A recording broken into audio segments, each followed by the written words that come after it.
Busciano and/or waiting the arrival of Councilmember Englander, who is en route, tied up in traffic. We have on the agenda this morning 9 items. We will start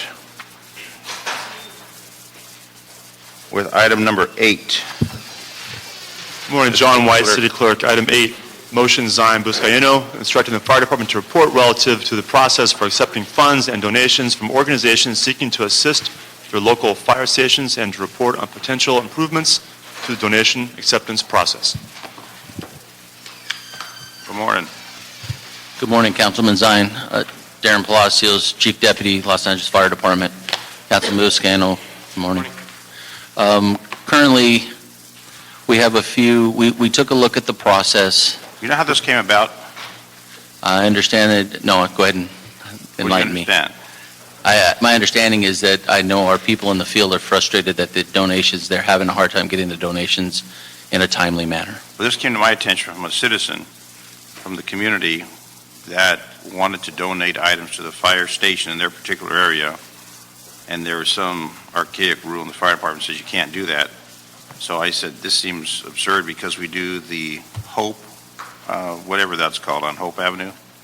Yes, Firefighters for Hope. Firefighters for Hope, and then we do an event in the San Fernando Valley in my district, Yes. in Warner Center. We generate dollars, and then we put that money together and we give it to the battalion in that area.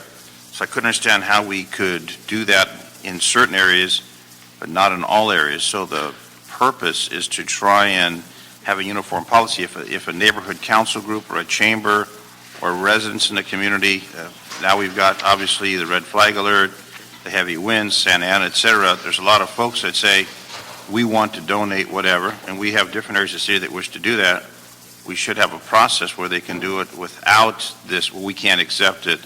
Obviously, it has to be obviously legit. It's not like the firefighters and the staff are taking any bribes. It's just equipment and materials that can assist them that the city can't provide. That's how the whole thing came about with the motion that I drafted, and my colleague seconded it. So what we're looking for is a uniform policy.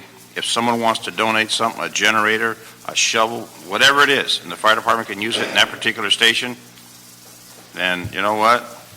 We need a process that's smooth, simple, and they can get that done. That's the genesis of this, so take it from there. We agree, and Thank you very much. Next item. What else we have to the say? problem is we have a few with the admin code and the charter that don't allow us to do that directly. Right now, if someone wanted to donate either an in-kind donation, monetary donation, or something of that nature, they'll go to the fire station, something as simple as a piece of exercise equipment. They would like to donate to the fire station. They can bring it. Our firefighters now will receive it, but we'll just store it.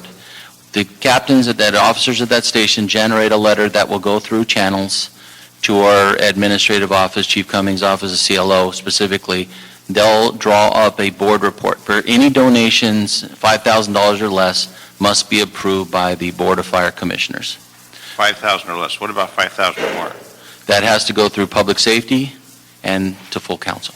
Mr. T. Frank, take a seat. How's the police department do it? How'd you do it when you were in Irvine? I wasn't in Irvine, sir. Where were you? I was in Pomona and Buena Park as chief. Okay, Buena Park. Oh, Knott's Berry Farm. Yes, sir. Yes, sir. I'm Richard sure they T. gave you a lot of things. Pardon me? Knott's Berry Farm, I'm sure gave you a lot of things. They did. Richard T. Fank, Executive Director of the Police Commission. The way our donation process works is an individual or an entity would make a donation. They would submit it in writing to the LAPD. LAPD gets it. It goes to the Administrative Services section. They prepare a staff report, which comes to the Board of Police Commissioners. The board can accept a donation, approve a donation under $15,000, and there's some change after that $15,000. There's an administrative threshold that is in the admin code that says $10,000, but the CAO on an annual basis can adjust that based on CPI. The current rate, I believe, is a little over $15,000. Under $15,000, the board accepts it and approves it, and it's done. If it's over $15,000, the board approves the acceptance of the donation and it's forwarded to mayor and council for final acceptance, and that's our process. See, so we should have a similar process with the police and the fire. I don't know any other departments that receive from the public I don't know if DOT or engineering or planning, I don't know if they would receive as the fire and the police since they serve in a different function, but we should have some policy that aligns itself if it's 15 or 5 or whatever. And I think the police department process is pretty smooth because you've got your boosters and your pals and the different groups out there that serve the different divisions. How about we have you and Mr. Tiefang get together? And then what we do is we draft one for the public safety that we can have a uniform policy that makes it nice, smooth, easy, simple. And if it's 15,000 or 20,000, you've got the fire commission, the police commission. But when people want to donate something, whether it's gym equipment or something else, and then, well, we can't do it, but then we're out there doing fundraising events in different parts of the city. And there used to be a lady, well, she's still there, Valley Inn, Sophia and Boris. Yes. They used to block off Sherman Oaks Avenue and generate a lot of money and give it to, I think it was Station 88 or some of the 88, stations yes, over there. that is correct. So it's kind of like we have these weird policies that don't make a lot of sense. What we need to do is have a uniform policy where we can do it with police and fire. And if people want to donate, hey, you know what? God bless them. We're happy to take it and provide that. So if you two can get together, and if you'll be happy to work with the fire department, I'm sure you will. Sure, absolutely. And our process works smoothly. If there's a delay, it's just a delay in the department putting together the paperwork coming to the commission. But I would say for the 8+ years I've been there, it's very smooth. And that dollar increase only started about 3 years ago. It was 10,000, but now on an annual basis, about July 1st or so, we receive from the CAO a letter which indicates what the new threshold is that the board has the authority to accept and approve. I think that's talking with one of our foundations, the key is it's our amount of 5,000, and then having to go to the other committees really slows it down. And I think you're right, our administrative office, working with our new fire administrator, June Gibson, she's going to get... Gibson? We're going to get we are going to get the PD, we are going to try and I thought model she it. retired. Oh, she retired in the back of the room. Yes, she did. She's our fire administrator now, so we all do, and we will, we can come back and report back once we... Chief, from what I'm hearing, you would prefer to have up that threshold to a higher number, like 15,000? Absolutely. That is one of the biggest things we're having, is getting the staff report funneled over here to this committee and then also to... And does each respective fire station have somewhat of a booster, like an LAPD station has a booster?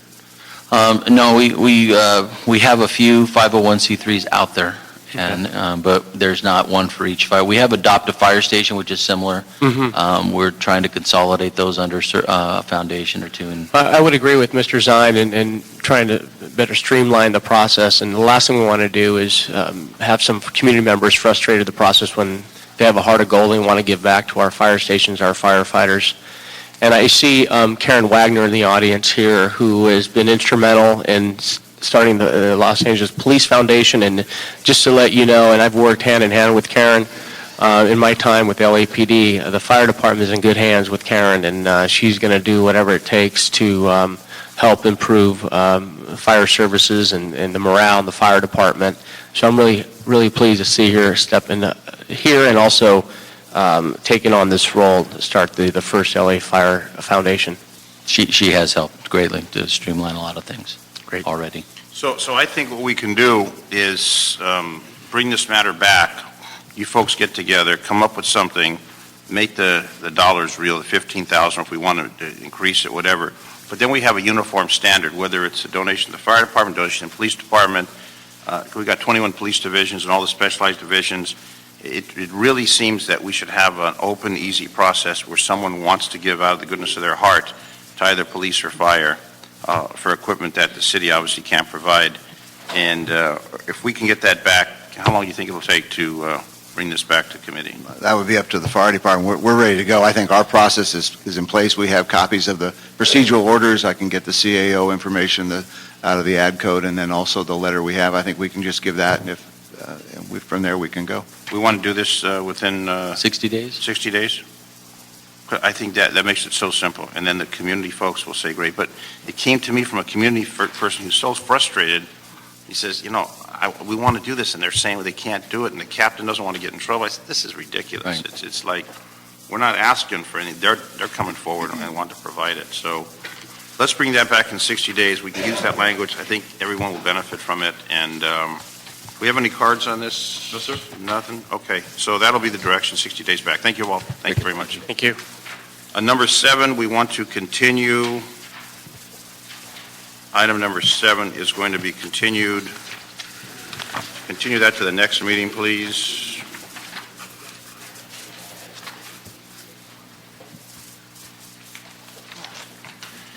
Number 9, there's a request, number 9, to continue.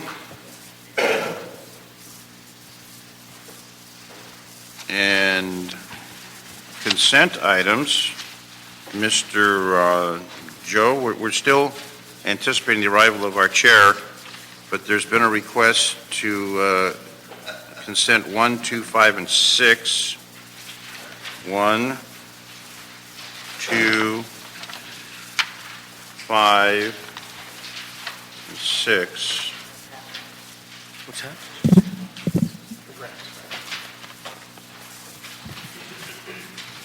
Committee members, on items 1, 5, and 6, you also have CA reports that came in after the publication of the agenda.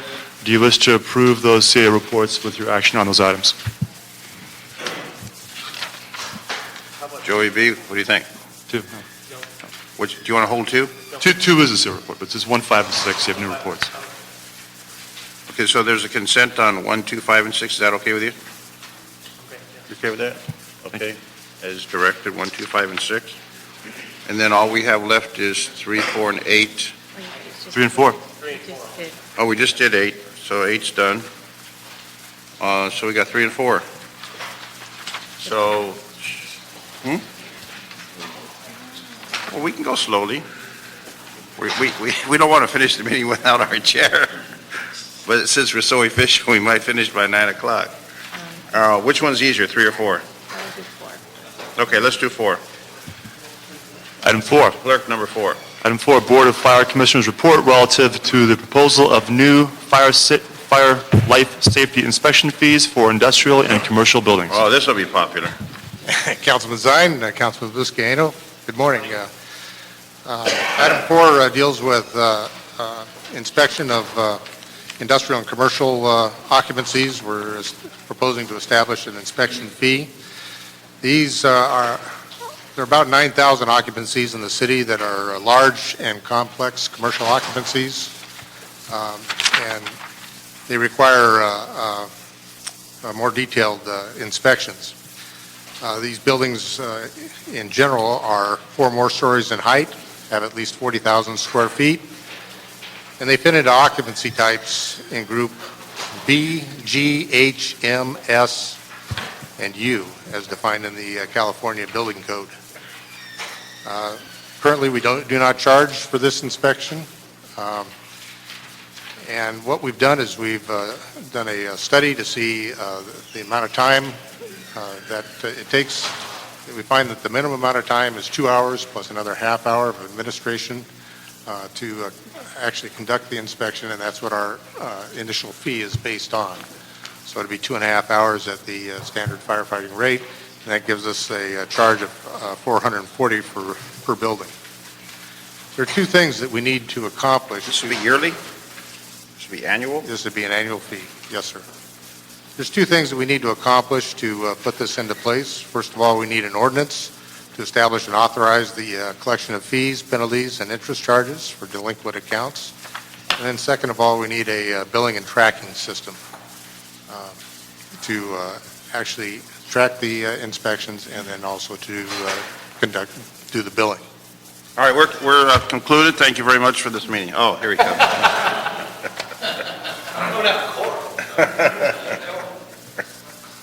We're on number 4. Okay, I'm sorry. Once we have gone through the cycle and we can analyze the data from our system, then we would go back and balance the charges to each occupancy based on the complexity of the inspection, the amount of time it actually takes to conduct that inspection. So the fees would change over time to be more reflective of the amount of work that's involved. Our goal is to be 100% cost, recover 100% of our costs. And how many industrial and commercial buildings are we talking about? We're talking about approximately 9,000. 9,000. And who would do the inspections? The local station? No, this is the industrial and commercial unit within the Fire Prevention Bureau. How many folks do you have there? Yeah, Not enough. not enough. Yeah, we're down about 25% overall in fire prevention right now, so. But we have approximately 10 inspectors. 9,000 locations. Right. That seems like they'll never catch up. We're hurting, sir. And they wouldn't pay the fee until the inspection's complete, or would they pay the fee whether there's an inspection or not? It would be an annual billing, and it would be once the inspection is done. So they wouldn't get billed if we don't inspect it? Exactly. Because I don't know how we're going to inspect them all. All right, let me, if I Okay. can jump in here Number four. as well. Yes, I got all that. Thank you. First of all, well, I'll go back to the regular agenda items, and since we do have a quorum now, on items 7 and 9 are fine to continue, and the consent items on 1, 2, 5, and 6 will be unanimous by the committee. On item 8 on this, I've got a few questions on it. It indicates in the report that there's roughly $4 million, $3.96 million on an annual basis, if this was implemented, would be collected. Is that correct? That's correct. That's based on the 440 per building. And then in the report, it also says that that'll yield, though, for fiscal year 12-13, approximately $1 million. Right. There's a little bit of a gap. There is a gap, and that's because putting this system into place, we expect that it will not be a one-to-one relationship as we implement. And what's the phase-up time to close that gap? We think it'd be 6 months to get the system fully up and going. So if we started January 1st, we would expect that 1 million for the 6 months, and then following in July, we would expect the full 3.1 million. But that's predicated on having the IT component in place So you said 3.1 million? for the next fiscal year. Because it's calculated, it says here 3.96 million, almost 4 million. Just wanted to make sure we're talking the same numbers. Unless this is a typo in my report, which happens. Doug's out sick, so I can't throw him under the bus today. So I think he's on Those folks vacation. behind you are laughing, by the way. They're laughing because they're not up here answering the questions. We'll drag them up here next. 3.96 is the correct number. The 3.96, okay. And then it says, though, that the section itself is about a cost of $5 million annually, so there's still a gap There's still a gap, yes, sir. of about $1 million. So why is there not the assessment, what's not included in the, or calculating the fee? We've established the base charge based on common across all commercial occupancies. Some occupancies take more time.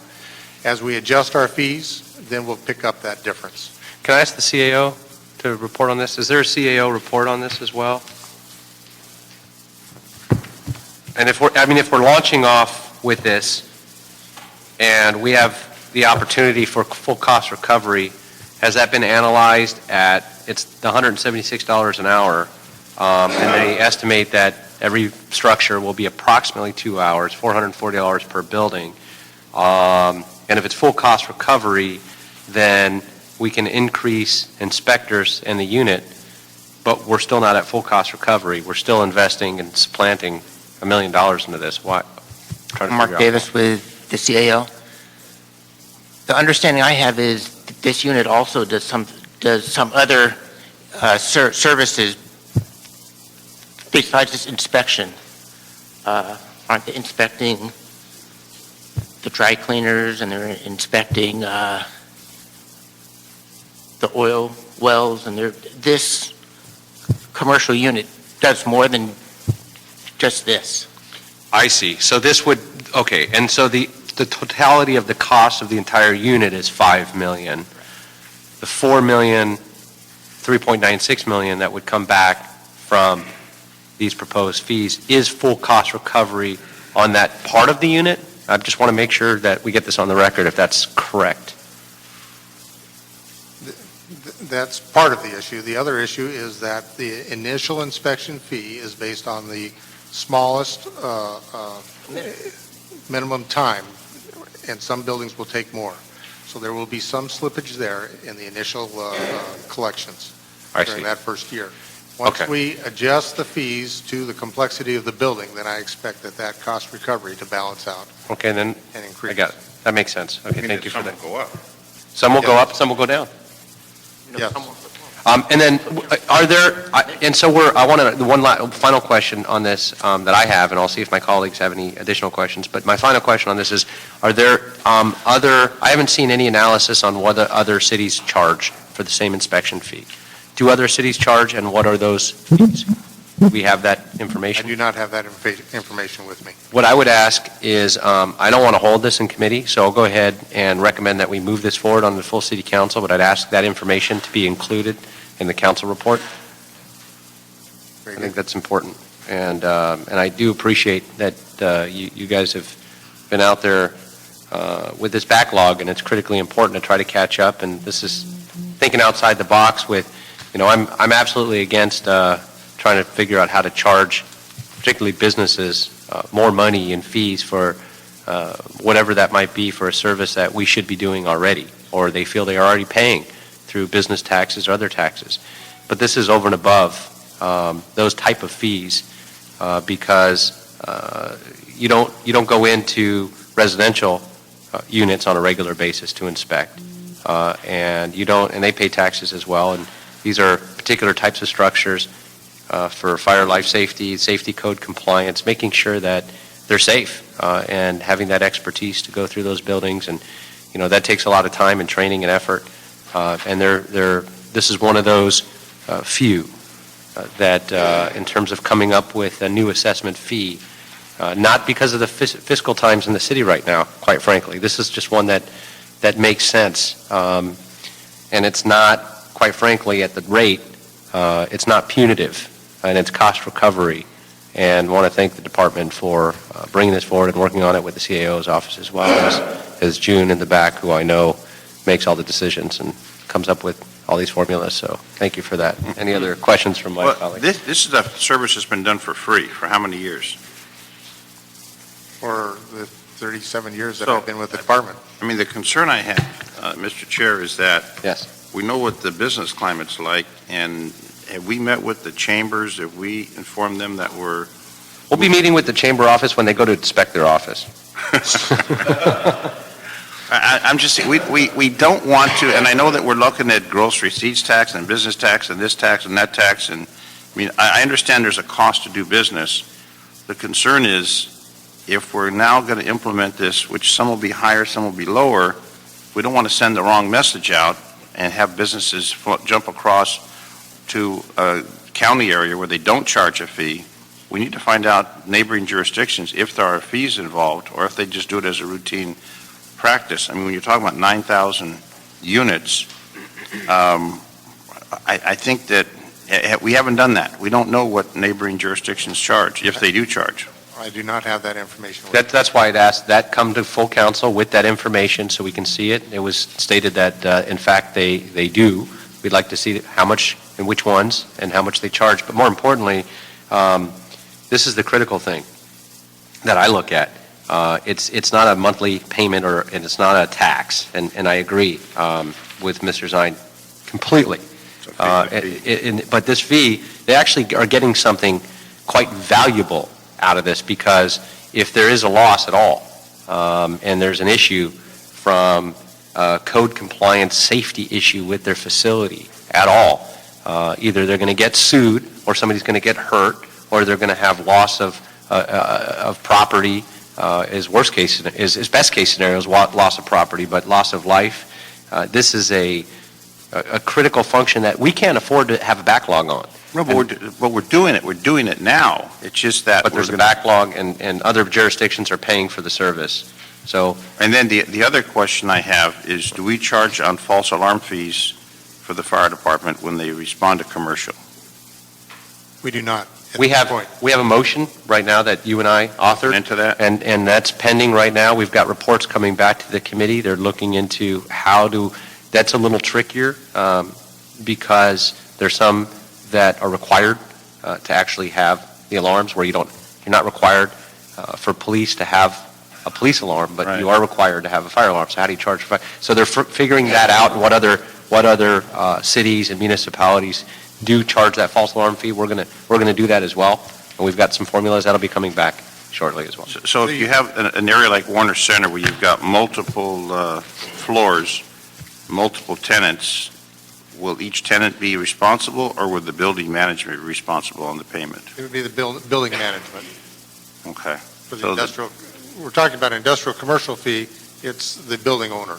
Industrial, commercial. Right, now, if you want to start to talk about false fire alarm, fire department does have a proposal that has gone past a fire commission and is on its way over to public safety.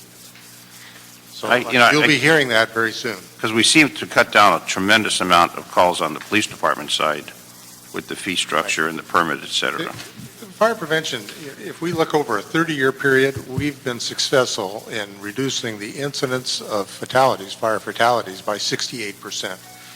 The incidence of fire by 58%, comparing present, a 5-year period versus 30 years ago. But at the same time, our response has increased tremendously because of all these systems that Right. automatically detect fire. Right.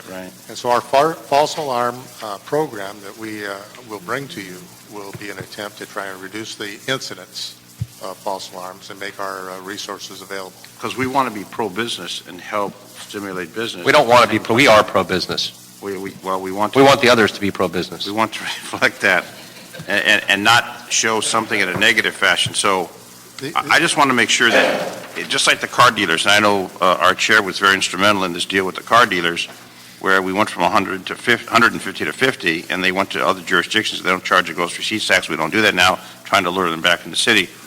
We don't need any businesses to leave, and we don't want to incur expenses that are going to turn these people away to say that, we don't care. So the industrial commercial fee is an attempt to saddle the cost to the user of that cost, so that other people that are paying taxes are This not. is And don't say tax, fees different. if I could, I am not looking at this as a revenue stream. I'm not looking at this as a source of money that's going to bail us out of the fire department or save the layoffs that are being proposed or we're talking about. I'm looking at this as we need to catch up. This is critically important from a public safety perspective, that this unit out there inspecting these buildings for these code compliance issues as a matter of public safety is critically important. We see what happens in a major fire in an industrial building or another incident. This is the epicenter disaster here in the city of LA, where we do have major incidents. It's not a matter of if the big one's going to hit. It's a matter of when. We know for a fact it's going to happen with certainty. We hear that constantly, and we prepare for it and train for it, and we get the community involved in CERT programs and many others. And so making sure that these buildings, which house from businesses and major commercial structures that have many people in them, we've got to ensure that from a safety perspective, they're in compliance. There's an expertise and a service that's being provided that's over and above just, if they say, well, we've already paid for fire service, that's absolutely true. And if there's an incident, they call 911 and we respond, they don't get a bill for that unless there's a transport issue or other things associated. But the police department, the fire department, they roll out the best in the nation to show up and respond to those incidents. And yes, that's what they're paying for. They're paying for that service. Over and above that, when you open a new building, there's an inspection fee. This is just the ongoing inspection fee, if you will, from my perspective, to ensure the safety of the very people that are in there. And it's not a matter of dollars and cents on this one. It is minuscule, but these are life or death situations. We cannot afford to have a backup or a backlog on this. We've got to catch up. We've got to maintain it. We've got to ensure the safety of the people.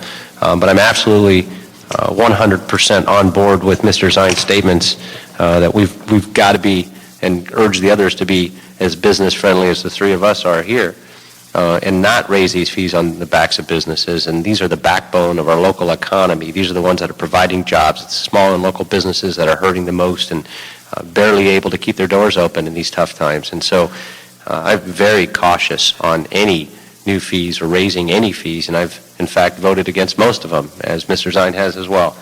So I think this is just a little more, this is unique, where this is a service that we don't just send them a bill. They get the bill for going out there and they get a service out of it. And hopefully, when they're out there, they actually, if we could, work with those building owners as well. I'm assuming some of this has ensuring they have evacuation plans in place when we meet with them. It's not just walking the halls and looking for extinguishers and other issues, but asking all those information, that pertinent information about who the emergency contact is in that building, so we have that in the database. If there is an issue, we know who to contact, and that's always been. So there's a lot of other things that I'm certainly assuming, and I'll have you answer, that goes into this besides just checking off a box. You're correct on that. And this hopefully will give us additional inspectors so we can inspect and clear up that backlog. And we will not bill someone if we don't do an inspection. It's not going to be an annual bill going out, but only after the inspection takes place. That's correct. Okay. I had a question, if I can, Mr. Chair. Will these proposed fees affect non-standard structures that don't conform to normal occupancy purposes, such as museum ships? I have a couple museum ships in my district. How would these proposed fees affect the museum ships in my district? No, these would only affect industrial commercial buildings that fit the criteria in the building code. Okay. And the occupancies that you're describing don't fall into that category. Okay, they saw this agenda item, they're calling my office. Do you have specific line items that would affect, as far as the revenue that's generated from these fees, do you know specifically they'll be used for? The revenue would be For positions and what go else? to the general fund. We're given money from the general fund to supply the positions and the expenses required to operate. Aside from that, anything else, equipment? It's cost recovery. It's cost Cost recovery recovery. It's from- not a profit. Got it, thank you. This has already been programmed in the current year budget Yes, of 1 million. Yes, that's correct. that's already been. Yeah, this is already programmed in the budget. So. Are you seeing no other questions? We'll go ahead and move this on to council. If we could bring with us the list of the other cities and what they're charging as well. And we'll explain this to the full city council when this comes forth. I'm sure there's going to be a lot of questions. And if there are any lists of exemptions on this, or maybe if we can get some specifics as Honorable Joe Buscaino just asked for on what types or examples of the industrial commercial buildings, or if there are exemptions to this at all, be it nonprofits or others, that would be helpful. I'm sure those questions will arise again, so if you can bring that information, that'd be great. Very good. Thank you, sir. Thank you. Next item, we'll go ahead and let's take item 3. Item 3, And one left, is that right? that's it. So last item, communication. We've got one speaker card on 3, Mr. Pat McCosker. Come on down. Good morning. Morning. Good morning. Thank you for having me. Hey, very quickly, I really appreciate that last discussion. I didn't fill out a card. It had no fiscal impact. I didn't anticipate that kind of discussion. But I have to tell you, that the budget has impacted emergency responders. We lost 15% since 2008 in terms of how many we have on the streets each day. Well, we've actually lost, as you heard, 25% of our inspectors. I'm going to hold you back for 1 second. Restart your clock. If you want to fill out a public comment card, Well, we could do that. I didn't want to slow you We've down. got an item on 3, Yeah. and the 3 is the assessment. I just want to make sure we're in compliance. All right. I'll let you speak twice, but You're on good at 3, enforcing the rules. Thank you. we'll speak on 3, and if you I'll want switch to to, 3. we haven't taken public comment yet. I'm more than happy to allow you to fill out a card, and then you could talk about all kinds of groovy stuff. All right. Well, I was about a sentence and a half from winding that one up. Okay, I might all not right. even trouble But I you with started that, your thank clock, you. see? But All thank right. you. All right, on this one, I would ask you to take the independent assessor's report on liability with a grain of salt for a couple of reasons. Number one, I think he draws the wrong conclusions in a lot of cases and makes faulty recommendations. I think that's so because he sort of operated in a vacuum. He didn't talk to those of us that could give him good information about what he's talking about. In one instance, he makes a recommendation to staff our dispatch center differently in a way that would be very dangerous to public safety and absolutely dangerous and hazardous to firefighters themselves. So please take that with a grain of salt. But I also want to say that I'm concerned about what he's doing. You know, you all created that position. Those of you that were on the council a couple of years ago, you put it on the ballot, and you had a lot of testimony about what the independent assessor was going to do.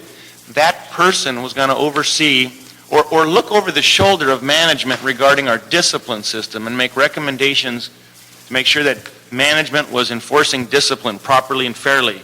Since then, what's happened is this person with some expertise in report writing and a full-time job at the Fire Commission has become really the chief of staff to the Fire Commission, reporting to them on everything, writing these official reports on liability. He announced at one of the most recent Fire Commission meetings that he was going to write a report on our pay and benefits and whether or not they're warranted and how we should be restructured to be, I don't know, to pay firefighters less for the work that we do, I suppose. So he's gone way far afield from what he was supposed to do.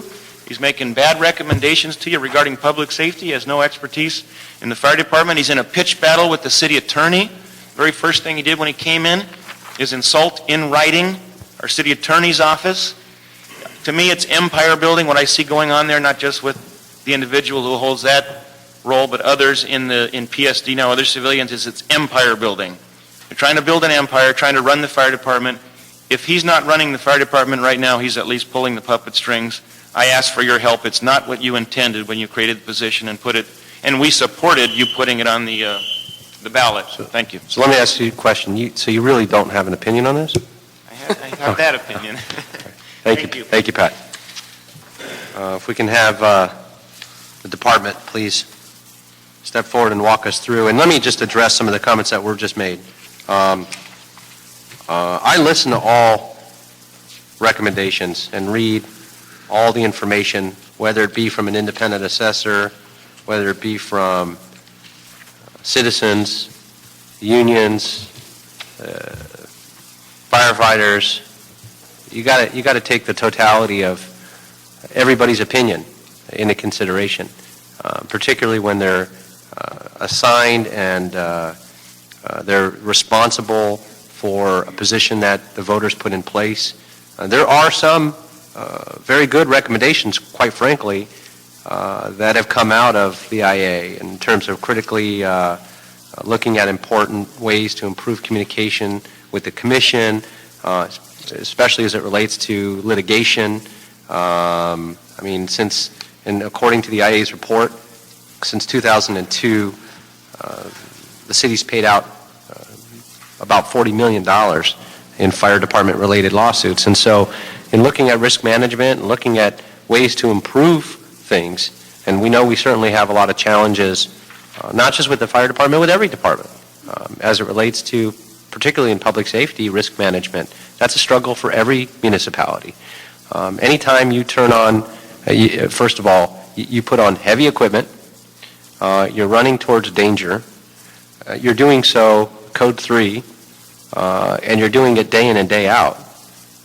It's not just wear and tear on equipment and vehicles. You're going to have risks involved in labor issues. You're going to have risks involved in injuries. You're going to have risks to the general public because you're rushing through to an emergency situation. And we have to constantly strive to reduce and minimize that risk.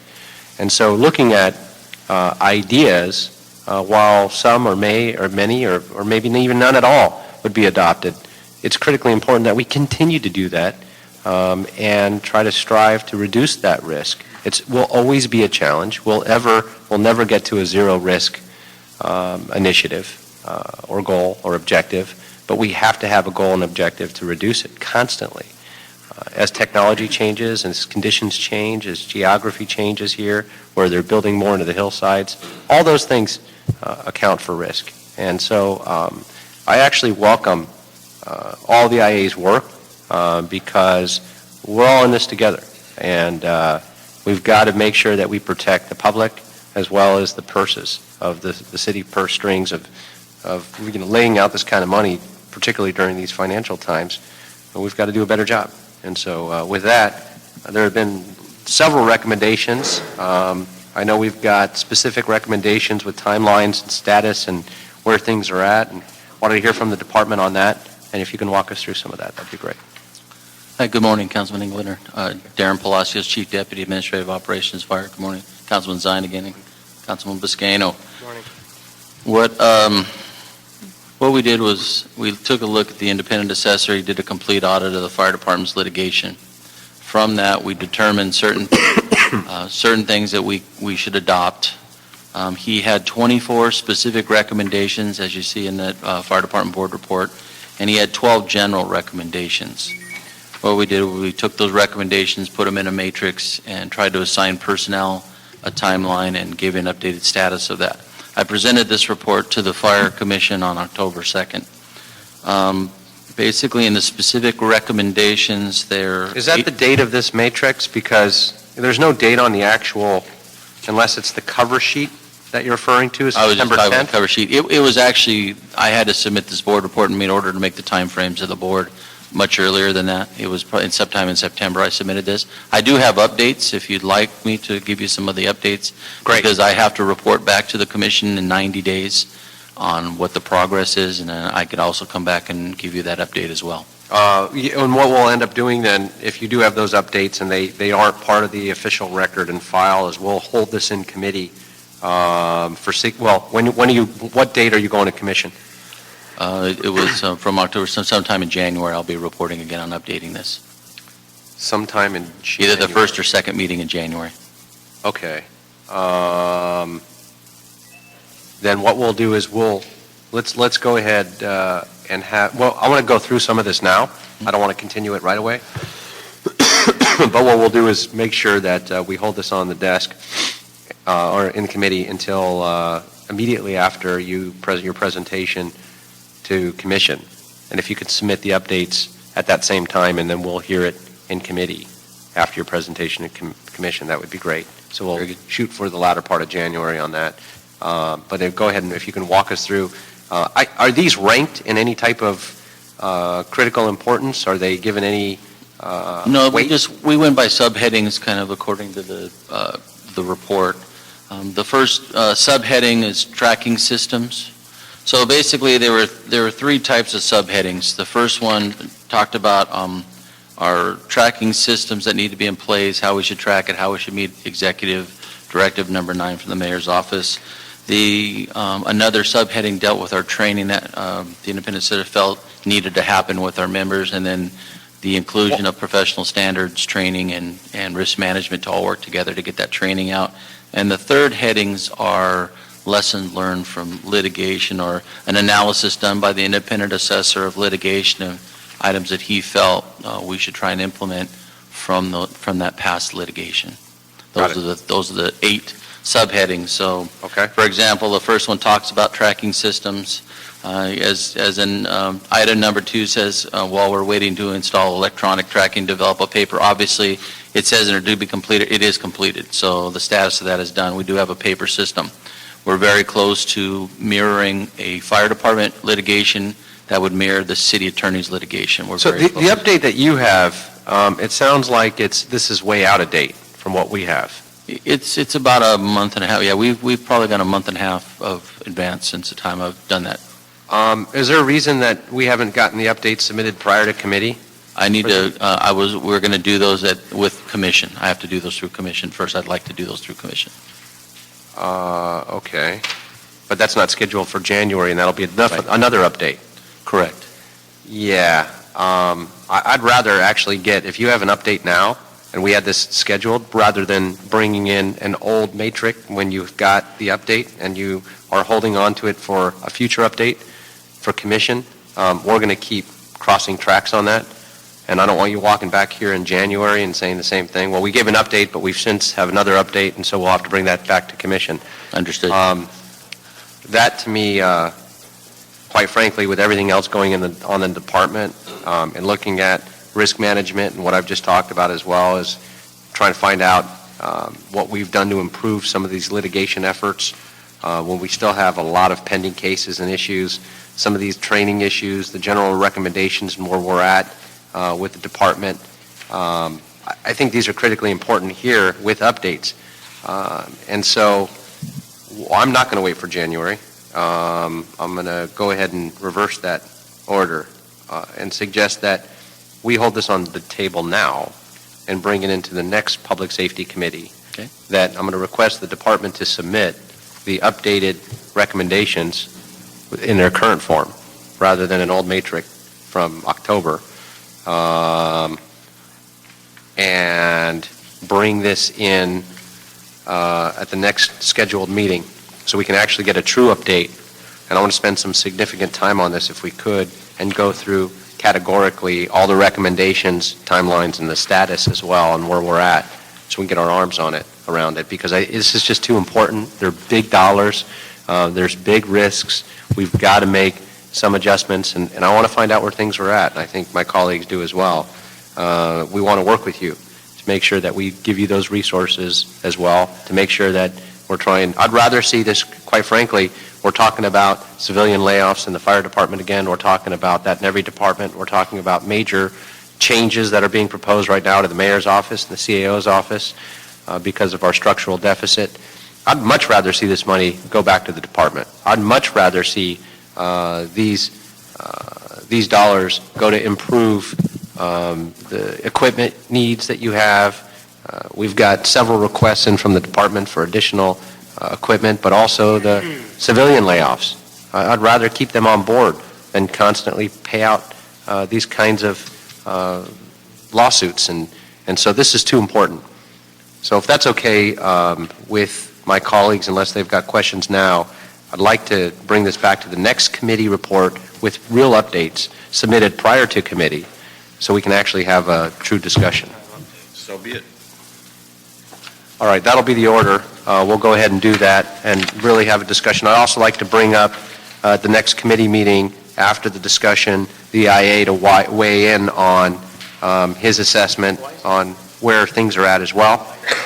But I think we'll go through first, if we could lay it out the next meeting so everybody's prepared with information and documentation, and it doesn't waste this committee's time. I'd like to ask Labor to be present at the next meeting to weigh in on the report, not outside the report, but let's focus first on how we can work to improve. I want to make sure this money goes back to the firefighters. And then we'll give you more than 2 minutes. We'll make sure we give them at least 4 minutes. Okay. And then we'll have the department back as well. That'll conclude the Public Safety Committee.